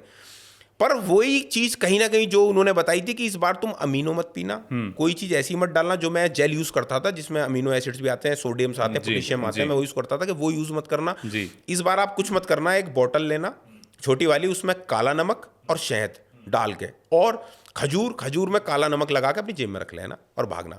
तो 5 किलोमीटर का 10 किलोमीटर का एक लूप होता है। तो मैं जब 10 किलोमीटर के एक लूप पे जा रहा था मैं अपना आपको रिफिल कर लेता था। आप एक पॉइंट बना लेते हैं जहाँ पे आपका सामान होता है, आपको मिल जाता है। तो मैं उसमें 5-10 खजूर अपनी जेब में रख लेता था और बोतल को रिफिल कर लेता था। आप भरोसा नहीं करेंगे, मुझे एक भी क्रैम्प नहीं आया, मैंने कोई थकावट महसूस नहीं करी। तो जो हमारे बुजुर्ग लोग या पहले वाले लोग कहते थे ना कि पुरानी चीज़ों में दम है, तो उन चीज़ों को कहीं ना कहीं मानना चाहिए। पर क्या होता है, हम आजकल के युवा हैं ना, उन्हें लगता है बस ये साइंटिफिक है, ये ऐसा है तो ये है। तो भाई मैं सारी साइंटिफिक चीज़ें करके देख चुका हूँ, कोई साइंटिफिक चीज़ काम नहीं आती। अंतपन जो दादी नानी के नुस्खे हैं वो बहुत कामयाब और बहुत कारगर होते हैं, उन्हें इस्तेमाल जरूर करें। देसी बिल्कुल। सत्य भाई, जीवन में हर चीज़ कुछ ना कुछ सिखाती है। मैराथन ने आपको जीवन में क्या सिखाया, जीवन के बारे में कुछ? देखो, सबसे बड़ी चीज़ जो मैराथन ने मुझे सिखाई है वो सिखाई है पेशेंस। मैराथन गेम ही पेशेंस का है। मैराथन स्ट्रेंथ का गेम नहीं है, मैराथन किसी और चीज़ का गेम नहीं है, मैराथन गेम ही पेशेंस का। जिसके अंदर पेशेंस है वही कर सकता है। कि जब मैं 12 घंटे दौड़ा था, या मैं नोएडा में भी ग्रैंड मैराथन होती है, उसमें भी मैंने 54 किलोमीटर की दूरी तय करी थी, उसमें भी मेरा 7वां स्थान था। तो मैं उसमें भागा तो किसी पत्रकार ने पूछा था कि आप 12 घंटे बिना रुके कैसे भाग लिए? तो मैंने उन्हें जवाब दिया कि मैं तो वहाँ था ही नहीं, तो उन्होंने कहा आप नहीं थे तो फिर भाग कौन रहा था? मैंने कहा मेरा शरीर वहाँ था पर मेरा दिमाग वहाँ नहीं था। अगर मैं 12 घंटे सोच के 6 बजे शाम को भागना शुरू करता कि मुझे सुबह तक भागना है, तो क्या मैं भाग पाता? मैं नहीं भाग पाता। मैं एक कहानी बना लेता हूँ मेरे दिमाग में कुछ भी, कि मैं वहाँ घूम रहा हूँ, मैं पहाड़ में हूँ, कुछ भी, और मैं शरीर मेरा धीरे धीरे चलता रहता है। क्योंकि आप जैसे, मैं एक युवाओं को भी एक सलाह देना चाहूँगा, जैसा कि अभी हम देहरादून जाएँ, रात हो रही है और हम देहरादून चलें, तो जब हम गाड़ी की लाइट जलाते हैं तो जलाते हैं क्या देहरादून दिखने लगता है क्या? नहीं, हमें कितना 100 मीटर का आगे दिखता है, पर हम 100 मीटर देख के आगे पहुँचते पहुँचते देहरादून पहुँच जाते हैं ना। तो मानसिक स्थिति भी आप अपनी इतनी रखनी चाहिए, इंसान को कुछ पल का सोचना चाहिए। आप 20 साल बाद का सोच के तो परेशान होंगे, गारंटी तो बाहर निकलने की नहीं होती। बिल्कुल ठीक बात, सही बात है ना। तो बहुत बड़ी आप बात है, बिल्कुल, बड़ी तो सीख है। आप हल्का सा सोचें सिर्फ कि बस मुझे थोड़ा सोचना। तो ये जो आपने बात कही, तो सारा खेल ही मानसिक है। बस रूप से मजबूत बना दिया मैराथन ने, इससे बड़ी बात कुछ नहीं। और वो चीज और भी चीजों में काम आती है कि आप मुझे इंतजार कराइए कहीं बिठा के 1.5 घंटे 1 घंटे, दूसरा आदमी परेशान होगा, मैं नहीं हूँगा, क्योंकि मानसिक स्थिति आपकी मजबूत हो गई। या और भी चीज़ें, कि बहुत सी चीज़ें जिनका इंतजार करना पड़ता है लाइफ के अंदर, हर चीज़ तो आपके हिसाब से होती नहीं है। तो पेशेंस कहाँ से आता है आपको? इससे डिसिप्लिन मैराथन से मिलता है, पेशेंस मैराथन से मिलता है, वो मिला मुझे। और सभी जगह इस्तेमाल होती है ये सारी चीजें। एक सीख, बड़ी सीख है ये भी। तो कौन सी ऐसी रेस रही जो आपके लिए यादगार रही? देखो, सबसे यादगार रेस तो मेरी, एक तो पहली रेस जो मैंने आपको बताई 5 किलोमीटर वाली, वो सबसे यादगार रही। और दूसरी एक जो ये मेरी ये टफ मैराथन थी, जो मेरी 12 घंटे वाली जर्नी थी। क्योंकि देखो, जो मुझे पहचान दी ना, वो इसी मैराथन ने दी। आज भी मैं बहुत जगह जाके बहुत लोगों से मिलता हूँ, और जब मैं बताता हूँ कि मैं 12 घंटे नॉन स्टॉप भाग चुका हूँ गाजियाबाद में, और अमूमन अनऑफिशियल कहूँगा, मेरा ही रिकॉर्ड है, किसी और के पास है नहीं ये टाइटल, तो बड़ा हैरान होता है आदमी। तो उसने मुझे बड़ी पहचान दी। और मेरा अमूमन 2017 की बात है जो मैं भागा हूँ, लगभग 9 साल उसे हो चुके हैं, पर वो आज तक मेरी पहचान बनी है। और अभी भी मेरा मन करता है कि मैं दोबारा जाके अपने रिकॉर्ड को तोड़ूं, और मैं कोशिश करूंगा। अभी जल्दी आप सुनने में आपको आएगा कि मैं अपने ही 82 किलोमीटर के रिकॉर्ड को तोड़ने के लिए एक बार जरूर जाऊँ। हमारी तरफ से शुभकामनाएं। बिल्कुल, हमारी तरफ से बहुत बहुत शुभकामनाएं आपको इसके लिए, और आगे भी आप ऐसे गोल्ड जीतेंगे और कीर्तिमान आप स्थापित करेंगे। अच्छा सत्य भाई, अब थोड़ा सा पारिवारिक, मैं थोड़ा सा उस पर जाऊँगा। तो आपकी जो जीवन की जो उपलब्धियां रही हैं, आपने एक अलग लीग स्थापित करी, परिवार से हट के आपने एक अपनी जर्नी को एक स्टैंड दिया। तो आपकी जो सार्वजनिक जो पहचान जो रही है, उसको आपकी विरासत से जो आपको निकल के आती है, उसने आपको क्या सिखाया और किस तरह से आपने अपने आप को उसमें ढाला है? देखो, पारिवारिक पहचान तो बहुत बड़ी थी। अगर आप राजनीतिक रूप से या आप व्यापारिक रूप से या किसी भी रूप से आप देखोगे, उससे ओवरकम करना तो देखो इम्पॉसिबल है, कभी आप नहीं कर पाएंगे। पर उसका लाभ भी आपको बहुत मिलता है। आपको अगर किसी से कोई काम है, आपको काम निकालना है, जैसा कि आज मैं व्यक्तिगत खेल में इतना सक्रिय नहीं हूँ, कुछ एसोसिएशन से जुड़ा हुआ हूँ। मैं गाजियाबाद एथलेटिक एसोसिएशन का चेयरमैन हूँ, और पैरा का, और भी मैं एसोसिएशनों से जुड़ा हुआ हूँ। तो आज मुझे किसी बच्चे की मदद करनी पड़ती है या मुझे किसी की मदद लेनी पड़ती है, तो उसमें एक बहुत बड़ा रोल उस पारिवारिक पृष्ठभूमि का, उस पारिवारिक मदद का आता है, कि मुझे जब ज़रूरत पड़ती है तो मैं अपनी आवाज़ उनके सामने रखता हूँ, अपनी बात उनके सामने रखता हूँ, और मेरी मदद पूरी करता है। जी भाई, अब बात करेंगे आपके परिवार की। जैसा कि हम जानते हैं, डीपी यादव जी बहुत बड़ा नाम है, और मैं तो कहूँगा पूरे देश में ही। हम तो खैर देख ही रहे हैं, मैं तो कई बार मिला भी हूँ, बहुत बड़ा नाम है। तो मैं समझना चाहूँगा आपसे, डीपी यादव जी के व्यक्तित्व का कौन सा गुण आपको सबसे ज़्यादा प्रभावित करता है? देखो, मैं आपको अगर एक सच बोलूँ, मैं अपने जीवन में अगर सबसे ज़्यादा प्रभावित किसी व्यक्ति से हुआ हूँ, तो वो डीपी यादव जी हैं। उनके अंदर कुछ ऐसे गुण हैं, एक तो उनके अंदर किसी की भी मदद करने का जो गुण है ना, वो आपको किसी भी नेता के अंदर नहीं मिलेगा। जी, मैंने बहुत चीज़ें ऐसी देखी हैं कि बहुत से, मैं व्यक्तिगत नेताओं से बहुत लोगों से मिला हूं, और मैं खुद अपने ताऊ जी के, डीपी यादव जी के रेफरेंस से जाके मिला हूं कि जिन नेताओं को आप जाके कह दो कि आप मेरा ये काम कर दीजिए, तो मैंने देखा जो बड़ी बड़ी पावर में लोग बैठे हुए हैं, वो बातों को घुमा देते हैं और मदद करने से बचने लगते हैं। डीपी यादव जी एक ऐसा व्यक्तित्व है, आप चाहे आप उनसे व्यक्तित्व रूप से ना मिले हों, अगर वो बैठे हों, एक तो वो ऐसे नेता है कि उनसे कोई भी जाके मिल सकता है, और आप मिलके उनसे अपनी बात, अपनी समस्या, अपनी परेशानी सामने रखेंगे। आप सिर्फ जाके इतना ही कह दें मेरा नाम लेके कि मैं सत्या का दोस्त हूँ जी, मेरे काम है, तो वो मेरे से पूछेंगे नहीं कि तेरा दोस्त आया था, मुझे बाद में बताएंगे। वो आपसे कहेंगे अच्छा किससे बोलना है या किससे कहना है, वो आपसे नंबर मांगेंगे और कहेंगे लाओ बताओ, मैं आपकी मदद करूंगा। तो ये उनकी सबसे बड़ी खूबी है। वो बाद में मुझे बताएंगे तेरा ऐसा कोई दोस्त आया था, चाहे मैं पहचान पाऊँ या ना पहचान पाऊँ। नहीं, ये बड़ी बात है। एक इससे जुड़ी एक किस्सा है, कि किस्सा भी क्या है, जो यादव समाज की एक ही रेजिमेंट की जो मांग है, पहले व्यक्ति हैं जिन्होंने इसको खुल के उठाया था संसद में भी। तो ये बहुत बड़ा एक उनका दिल है और विचार उनके बड़े रहते हैं। तो मैं यही जोड़ता हूँ कि आप बचपन में उनसे ऐसी क्या सीख आपको मिली जो आज तक आपको सहयोग करती है आपका एक? देखिए, उनकी जो सबसे बड़ी सीख जो मुझे उनसे मिली वो है कभी हिम्मत ना हारना। मेरे जीवन की 2-3 मैंने आपको घटना बताई, तो वो घटना तो कुछ भी नहीं है जो उनके जीवन में घटना घटी। मैंने हर समय उन्हें संघर्ष ही करते देखा है लाइफ के अंदर। कुछ लोग उनकी छवि को दूसरी तरफ ले जाते हैं या दूसरी तरफ ले जाते हैं, करते हैं। हर इंसान अपने लिए, अपने वर्चस्व के लिए संघर्ष करता है, क्योंकि देखिए ये दुनिया एक कंपटीशन है, हर इंसान ये कंपटीशन ही कर रहा है। बस अब कोई इंसान अपने तरीके से कर रहा है, उसे कोई अपने अलग तरीके से कर रहा है, तो उनका संघर्ष करने का तरीका थोड़ा सा अलग है, उनका आवाज उठाने का तरीका थोड़ा सा अलग है, उनकी हिम्मत थोड़ी सी अलग है, मैं ये जरूर कहूंगा। तो उनमें सबसे बड़ा जो गुण मैंने देखा कि वो कभी हिम्मत ना हारना, कभी झुकना नहीं और कभी किसी से डरना नहीं। मैं आपको एक बात बताना चाहूँगा, एक बार मैं प्लानी पढ़ता था मैं राजस्थान में 9th क्लास में, तो वो मिलने आए थे हमसे वहाँ। तो जब मिलने आए थे तो कोई जैसे सीनियर होते हैं वो परेशान करते हैं, किसी सीनियर ने मुझसे कुछ कह दिया था, तो मैंने कहा ताऊ जी वो परेशान करता है इस तरीके से। तो उन्होंने मुझे एक सीख दी थी, जो सीख पूरी ज़िंदगी मेरे साथ रही। उन्होंने मुझे सीख दी थी कि डरना किसी से मत, लड़ना किसी से मत, पर दब के भी किसी से मत रहना। बस तो ये सीख मैं आज भी मेरे साथ चलती है कि लड़ना किसी से मत, पर दब कर भी किसी से मत लेना। जब बात आपके अधिकार पे आए, तो अपनी आवाज उठाना, अपनी आवाज को इतना बुलंद करना कि कोई उस आवाज को दबा ना सके। तो भाई क्या कभी ऐसा महसूस हुआ है कि स्थापित पहचान वाले परिवार से होने के कारण अपनी अलग पहचान बनाना भी चुनौती थी क्या? सबसे बड़ी चुनौती थी, मैंने आपको क्या बताया कि वो एक परछाई थी, वो इतनी बड़ी है कि आप उसे मैं कभी नहीं हरा सकता जीवन के अंदर। आप ध्यान रखना, मैंने आपसे बोला कि मैं व्यापार में या मैं राजनीति में जाके सोचने लगूं मेरा नाम उनसे बड़ा हो जाएगा, तो कभी नहीं होगा, ना कभी हो सकता है और ना मैं कभी करना चाहूंगा। ठीक है, तो एक अपनी अलग पहचान, क्योंकि जो गर्व मैं देखता हूं आज उनकी आंखों में भी आता है जब मैं उन्हें अपने खेल के अचीवमेंट बताता हूं, या मेरे पिताजी के। देखो एक पिता के लिए उससे गर्व का क्षण क्या होगा कि जब वो सुबह अखबार खोलता है उसकी बेटे की फोटो इसमें हो, इससे बड़ा भी समझो उससे बड़ा क्या होगा। मेरे पिताजी तो आए दिन चौथे पांचवें दिन कुछ ना कुछ आता रहता है कि भाई ये होता है, मेरी बेटी खेलने जाती है तो वो बताते हैं कि अच्छा तेरे पापा की फोटो आज भी अखबार में आई है।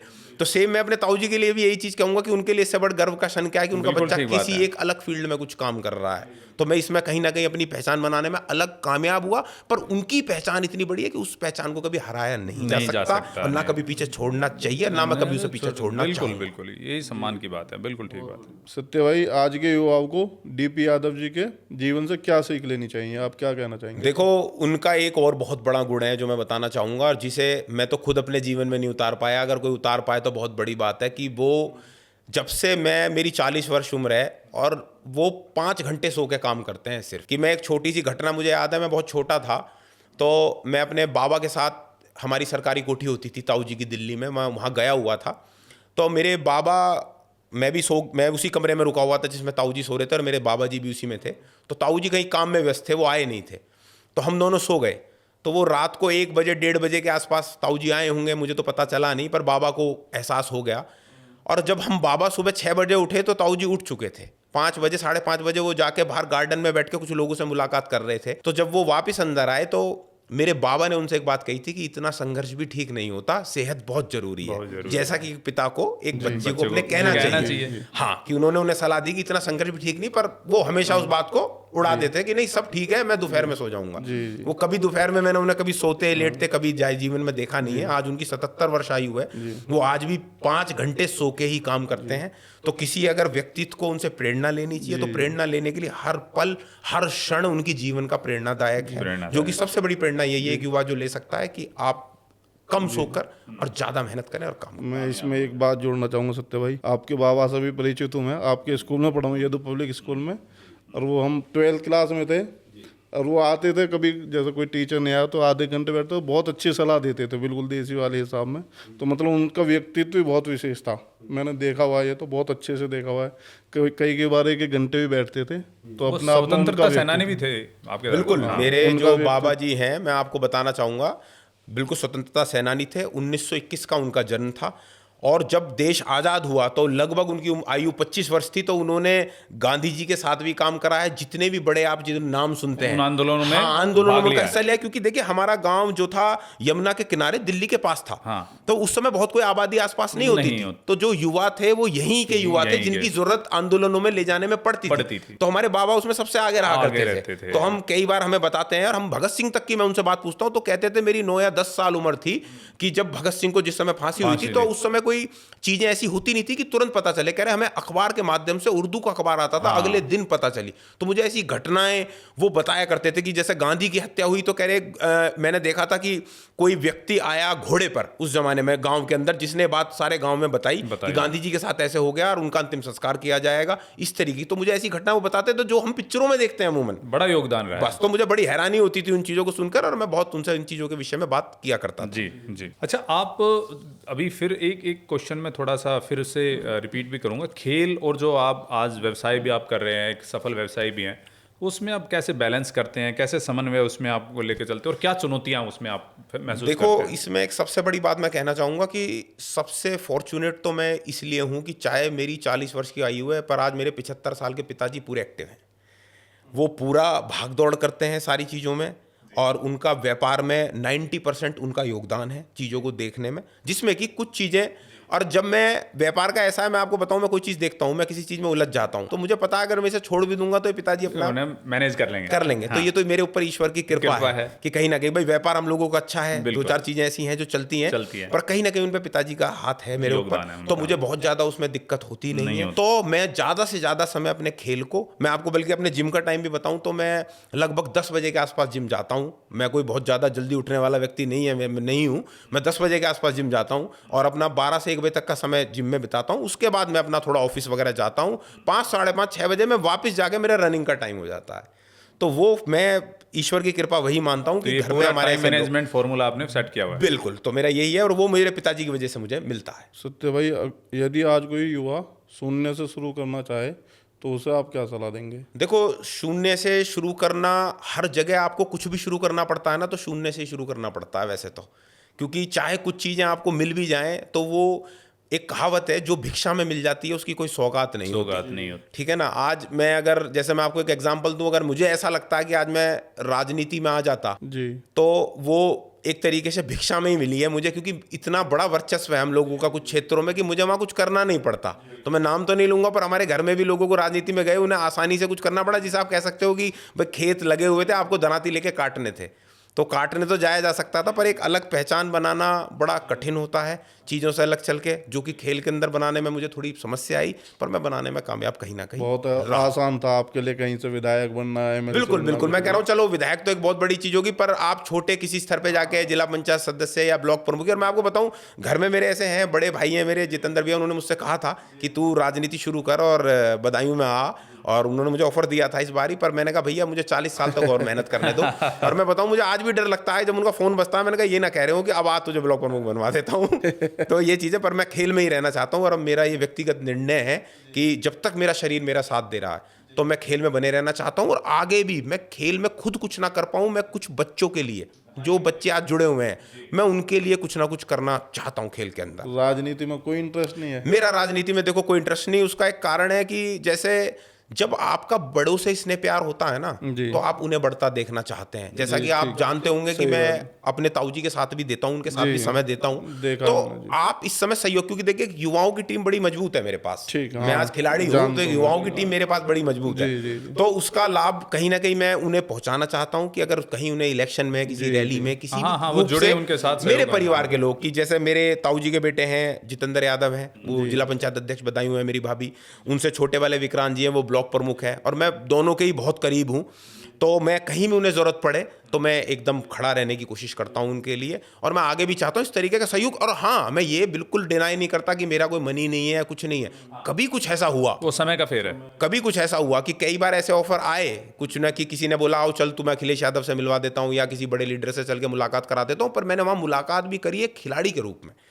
एक मैंने उनसे जाके नहीं कहा राजनीति के रूप में कि मैं जाना चाहूँगा, पर मैं आपको एक बता दूं कि मैं एक संगठन और एक क्रिएट कर रहा हूँ, ऑल इंडिया स्पोर्ट्स ऑर्गेनाइजेशन के नाम से कर रहा हूँ, रिफॉर्म के नाम से, तो जिसमें कि बच्चों की, कहीं ना कहीं खिलाड़ियों की मदद की जाएगी जी। जिसमें कि आज बच्चों में मैं आपको बताना चाहूंगा कि राजनीति बहुत है हमारे खेलों के अंदर, राजनीति बहुत है, जातीय राजनीति बहुत है।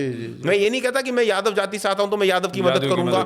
पहली बात, हम जाति तो पूछेंगे ही नहीं किसी की, और दूसरा, एक बच्चों में पैसे का अभाव है, जो बच्चे आर्थिक रूप से कमजोर, बिल्कुल बहुत कमजोर है। कि मैं आपको छोटी सी घटना बताऊंगा, मैं महामाया स्टेडियम में जाता था, तो महामाया स्टेडियम में एक बच्ची बॉक्सिंग कर रही थी, 9 या 10 साल की बच्ची थी, उसने अपने हाथों पे कत्तर लपेटे हुए थे, उसके जूते फटे हुए थे और वो बॉक्सिंग की कोचिंग कर रही थी। ये बात 4 या 5 साल पहले की बात होगी। तो मेरा बड़ा व्यथित हुआ मन, और मैंने पूछा कि बेटा ऐसे ही, उसके पिताजी भी नहीं थे, चाचा वगैरह थे जो उसकी सपोर्ट करते थे, वो भी मजदूर थे, तो क्या ऐसे बच्चों की मदद नहीं होनी चाहिए? कि आप एक बॉक्सिंग क्लब की कीमत आप क्या समझते हैं आज की डेट में? अगर आप छोटी नॉर्मल क्वालिटी के भी लेंगे तो 2000, 3000, 1500 के मिल जाएंगे आपको, और आप और हम इतने का खा लेते हैं बस बैठे बैठे। तो हमारे लिए उसकी कोई अहमियत नहीं है। तो मैं आप जैसे कुछ लोगों को जोड़कर और खुद को उसमें इन्वॉल्व करके और कुछ खिलाड़ियों को इन्वॉल्व करके एक ऐसी संस्था बनाना चाहता हूं कि जो बच्चे खेलना जाना चाहते हैं नेशनल या स्टेट, जो अच्छे खिलाड़ी हैं, उनकी आर्थिक मदद की जा सके और बिल्कुल उनको सहयोग करा जा सके। और जो बच्चे राजनीति में भी उलझ गए हैं कहीं ना कहीं कि भाई जातीय राजनीति है कि उन्हें खेलने नहीं दिया जा रहा, तो उनके लिए आवाज उठाने का काम करेंगे। तो एक ऐसा संगठन हम बनाने जा रहे हैं जिस पे कि हम जल्दी काम करेंगे और आप लोगों को उससे अवगत कराएंगे। साथ रहेंगे जैसे भी हमारा लायक होगा, बहुत बहुत साथ रहेंगे। कोई अब रैपिड फायर एक राउंड करते हैं सर भाई साहब के साथ। कुछ एक क्वेश्चन हम करेंगे आपसे 2, तो उसमें से एक का आपको जवाब देना है। जिम या मैराथन? मैराथन। मनी या लेगेसी? लेगेसी। आपकी सबसे बड़ी ताकत? मेरे ताऊजी डीपी यादव। डिसिप्लिन या मोटिवेशन? डिसिप्लिन। सक्सेस या हैप्पीनेस? हैप्पीनेस। आपकी सबसे बड़ी कमजोरी? सबसे बड़ी कमजोरी इमोशनल होना। ऐसा कौन सा डर जिसके आपने हराया जिसको? लाइफ में अनसक्सेसफुल होने का। एक आदत जिसने आपकी जिंदगी बदल दी? मेहनत। आपकी जिंदगी का सबसे गर्व का पल? जब मैं 82 किलोमीटर भाग के टफमैन का टाइटल जीता था। अगर समय में पीछे जा सकते हैं तो अपने 14 साल के सत्य यादव से क्या कहते हैं? कि सिर्फ दौड़, मेहनत, जिम में मत जाना, सिर्फ दौड़। बस। अगर आज 114 किलो वाला वही सत्या यादव लड़का आपके सामने बैठा हो और जिसे लगता हो कि वह जिंदगी में कुछ नहीं कर पाएगा, तो आपकी सलाह क्या देंगे उसको? मैं उसे एक ही बात कहना चाहूंगा कि दुनिया आपसे क्या बोलती है इससे कोई फर्क नहीं पड़ता, आप अपने बारे में क्या सोचते हैं इससे बहुत फर्क पड़ता है। अपने बारे में हमेशा अच्छा सोचना, क्योंकि दुनिया तो आपको डिमोटिवेट करेगी, आपके माता पिता के अलावा सभी लोग आपको डिमोटिवेट करेंगे। जब तक कि आप खुद को मोटिवेट ना करें और खुद सक्सेसफुल ना हो जाए, फिर वही लोग आपको बताएंगे कि आप बहुत सक्सेसफुल हो गए। अगर आपको अपनी पूरी जिंदगी को एक वाक्य में समेटना हो, वो शब्द? संघर्ष। पूरे देश और विशेष रूप से युवाओं के लिए आपका क्या संदेश? पूरे युवाओं के लिए मैं एक संदेश देना चाहूँगा कि आज की दुनिया बहुत तेज है और बहुत तेज़ी से आगे बढ़ रही है, और कई बच्चे हैं जो आज नशे के चक्कर में भी हैं। जैसा मैं आप दोनों को एक चीज़ बताना चाहूँगा कि मैं एक नशा मुक्ति केंद्र, rehab centre, mental health centre भी संचालित करता हूँ। तो वहाँ बहुत से बच्चे हैं जो मैं देखता हूँ आज नशे के चंगुल में उलझे हुए हैं जी। तो मैं एक सभी माता पिता को और सभी लोगों को एक बात कहना चाहूँगा कि आज अगर आपने कहीं ना कहीं अपने बच्चे को 24 साल का कर दिया ना और वो नशे से बच गया, तो आप मानिए 50% जिंदगी की जंग तो आपने जीत ली और आपके बच्चों ने जीत ली। क्योंकि आप, नशा एक ऐसी चीज़ है वो धीरे धीरे आपको खोखला कर देती है। और आज अमूमन बच्चा स्ट्रेस में आएगा तो वो नशा कर रहा है, बच्चा कोई और चीज़ कर रहा है तो वो नशा कर रहा है। तो कहीं ना कहीं मैं युवाओं को सबसे कहना चाहूँगा, जो करने का मन करता है, घूमने का मन करता है, खाने का मन करता है, कुछ भी करने का मन करता है, करो, पर नशे से बचो, दूर रहो। लेट्स टॉक अनफिल्टर्ड के दर्शकों से और आप अपने शुभचिंतकों से क्या कहना चाहेंगे? कोई संदेश उनके लिए? देखिए, मैं संदेश तो इतना बड़ा नहीं मैं कोई संदेश किसी को दे सकूं, पर मैं एक बात जरूर कहना चाहूँगा कि जितने लोग मेरे व्यक्तित्व मेरे आसपास रहे, उन्हीं के सहयोग से, उनके ही हौसले से, उनके हौसला मुझे देने से ही मैं आज जहाँ हूँ मैं वहाँ पहुँच पाया। फिर मैं बात कहूँगा, मैं खुद को बहुत बड़ा व्यक्ति नहीं मानता, और आप जैसे भाई दोनों, विवेक और महेश, जिन्होंने मुझे मौका दिया कि मैं बैठा हूँ, मैं आपको भी धन्यवाद देना चाहूँगा। तो आपका व्यक्तित्व हमारे लिए, तो व्यक्ति लोग ही बड़ा बनाते हैं, इंसान बड़ा नहीं होता। खुद स्वघोषित को बड़ा करने से आदमी बड़ा नहीं बन सकता, पर दुनिया उसे बड़ा बनाती है। तो आप लोगों ने वो काम करा मेरे लिए, तो मैं इसीलिए बड़ा बना। नहीं, बड़ी सीख है युवाओं के लिए, बहुत बड़ी बात है। सत्यावाद भाई साहब, आपके ऊपर एक कविता समर्पित है आपको। साधना से सवरता, संघर्ष में संभलता, संकल्प से सशक्त बनता, एक सत्य स्वरूप है, नाम ही नहीं सत्य, सत्यता जिसका स्वभाव है, सरलता, संस्कार और समर्पण जिसका प्रभाव है। कभी काया थी भारी, कभी कदम थे कमजोर, कभी काया थी भारी, कभी कदम थे कमजोर, कभी सपनों पर संदेह था, कभी साहस था कमजोर, पर परिश्रम की पराकाष्ठा और पुरुषार्थ के प्रहार से उसने भाग्य नहीं भविष्य बदला अपने व्यवहार से। बहुत बढ़िया, बहुत ही अच्छी। 114 किलो का बोझ था जिस तन पर, 114 किलो का बोझ था जिस तन पर, आज विजय विभूति विराजे उसी व्यक्तित्व के मन पर। मिस्टर यूपी का मान मिला, मैराथन में मुकाम मिला, मरुभूमि की तपती धरती पर भी स्वर्णिम सम्मान मिला। जहां पग पग पर पथिक थककर पथ से लौट जाते हैं, वहां सत्य संकल्पों के सहारे शिखर छू आते हैं, जहां परिस्थितियां पुरुषार्थ की परीक्षा लेती हैं,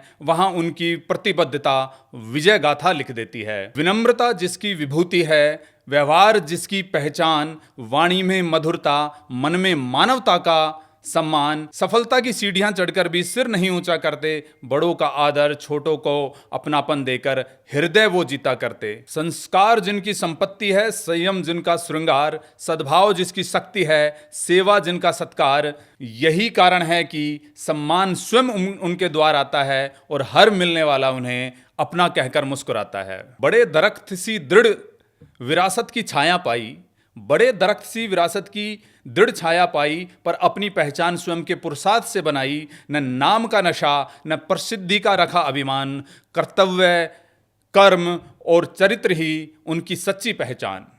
युवाओं के लिए एक उपदेश नहीं, स्वयं एक संदेश हैं। सिर्फ व्यक्ति नहीं, प्रेरणा के विशेष परिवेश हैं। उनका जीवन कहता है, संकल्प सच्चा हो, साधना सतत हो तो संघर्ष भी सफलता का सेतु बन जाता है। हौसला अडिग हो, पुरुषार्थ प्रखर हो तो असंभव भी संभव बन जाता है। ईश्वर से यही प्रार्थना है कि यश उनका यूं ही कीर्तिमान गढ़ता जाए। हर युवा उनके जीवन से प्रेरणा लेकर अपने लक्ष्य पथ पर आगे बढ़ता जाए। कुछ लोग सफलताओं से सम्मान पाते हैं और कुछ अपने संस्कारों से हृदय में स्थान बनाते हैं। सत्य यादव जी उन्हीं विरले व्यक्तियों में से एक हैं। सत्य भाई, यह एक कविता ही नहीं आपको समर्पित है, बल्कि आपके संघर्ष, संस्कार और सफलता को हमारी ओर से एक छोटा सा नमन है। बहुत बहुत धन्यवाद, बहुत बहुत धन्यवाद। और आपको पॉडकास्ट के साथ साथ आप एक कवि हैं, मुझे तो ज़्यादा कवि अच्छे लग रहे हैं आप, पर आपको पॉडकास्ट के लिए भी बहुत बहुत शुभकामनाएं और आप दोनों को ऐसे ही आगे जाएं और आगे बढ़ें। बहुत बहुत आपने समय दिया, आपने इतना महत्वपूर्ण अपना समय निकाल कर हमारे साथ आए और हमारा हौसला अफजाई किया। हम आपके आभारी हैं, कृतज्ञ हैं। धन्यवाद।